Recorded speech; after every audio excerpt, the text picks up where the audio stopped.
Welcome to the channel. You're watching Running Shoes Guru. My name's Brandon, and today I'm reviewing the Puma Deviate NITRO Elite 2.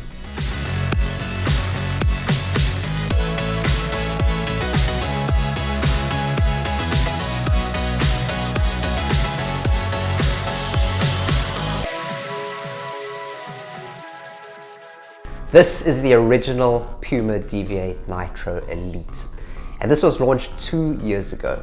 When I tested this shoe, I found it to be a really smooth riding, durable racing shoe. And at only $200, it was one of the cheapest and the best value racing shoes you could buy. However, I never raced in it because I felt like the ride was a bit too mushy and I didn't feel enough propulsion coming from its midsole and its plate. The Deviate NITRO Elite 2 looks similar to the original version, but it's been completely redesigned. It's got a brand new upper, midsole and outsole, and the carbon plate inside its midsole has also been redesigned. It still has midsole stack heights of 36mm in the heel and 28mm in the forefoot for an 8mm drop. However, its weight is now 7.4 ounces or 210 grams for men's US 9. And that's substantially heavier than the original, 0.6 ounces or 17 grams heavier than the original version. It's also received a big price increase of $20 US, so it will now cost $220 US when it's released. This is the electro-charged colorway, and it's a special Singapore Marathon edition of the shoe. It was launched last year at the Singapore Marathon Expo, and it has a custom Singapore Marathon insole. My first run was a 30-kilometer long weekend run at a moderate pace, and overall it felt similar to the original version, but I noticed that it had a slightly firmer ride. The toe-offs also felt more powerful thanks to the new carbon plate shape, and the ride felt not as mushy, more efficient because of the new midsole foam density.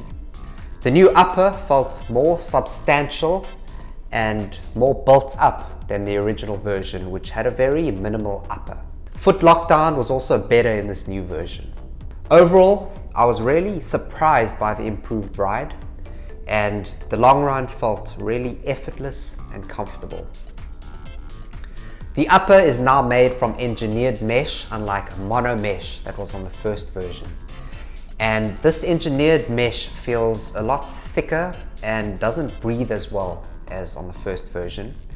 But it also feels less plastic-like and it makes the shoe feel more premium. Another big difference is that there's now padding on the inside of the collar, and this makes the area around your ankle feel much more comfortable, and it improves heel lockdown as well. My favorite update is the new tongue, which is now attached on both sides to the upper, so there's no more lateral tongue slide like on the first version. The fit is true to size with the already spacious forefoot and toe box, and this year's version runs slightly shorter, so you don't have to go down a half size. There are only 2 racing shoes which I felt were too soft to race in, and the original Deviate Elite was one of them. In this version, the NITRO Elite foam has been slightly firmed up, so that's good news for runners who felt like the first version was too mushy. I now enjoy doing faster workouts like short intervals in the Deviate Elite 2 because of the firmed up ride. Even though it has a firmed up ride, it's still one of the softest super shoes on the market. I'd say it's not as soft as the New Balance Elite V3, but it's way softer than the Alpha Fly 2, the Metaspeed Sky Plus, the Endorphin Elite, and the Adios Pro 3. So if you prefer a firm ride, I don't think you'll enjoy the ride of the Deviate Elite 2. The carbon plate in the first version was forked with 2 prongs, but the carbon plate in this new version has a more traditional filled-in shape, and that's what provides the stiffer forefoot with more powerful toe-offs. There's more resistance when the shoe flexes, so it feels more snappy. I find it easier to pick up the pace in this second version, and I really like the more prominent feeling carbon plate. On the outsole, the rubber has been changed from Puma Grip LT to regular Puma Grip, which you find on the other Puma training shoes. And this is a more durable but heavier rubber than the rubber that was on the first version. Durability is sensational, and after my testing period, the outsole is showing minimal wear and there's very little creasing on the midsole foam. This is definitely the most durable super shoe I've tested. Just like on the Deviate NITRO 2, the forefoot lugs have been changed to a teardrop shape, and I also find traction to be incredible. It grips well in all types of weather conditions. This is a really good update, and I prefer this second version to the first version. The firmer midsole foam combined with the new carbon plates make it feel faster and more propulsive. The upper is more comfortable, and overall it feels like a much more polished shoe. Yes, it has picked up a ton of weight, and it's also a lot more expensive, but I'd still pick this version over the original version.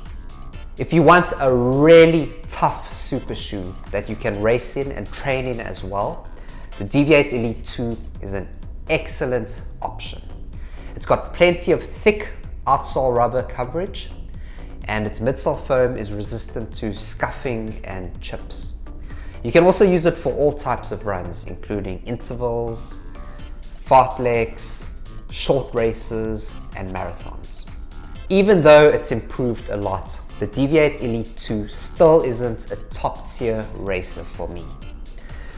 I think Puma can improve it by maximizing the midsole stack height to close to 40 millimeters, and also by making the carbon plate steeper at the forefoot, which would make it more aggressive and provide more speed assistance. If you're excited for the Deviate Elite 2, let us know down in the comments section below. Thanks for watching the review, and please remember to like the video and subscribe to Running Shoes Guru.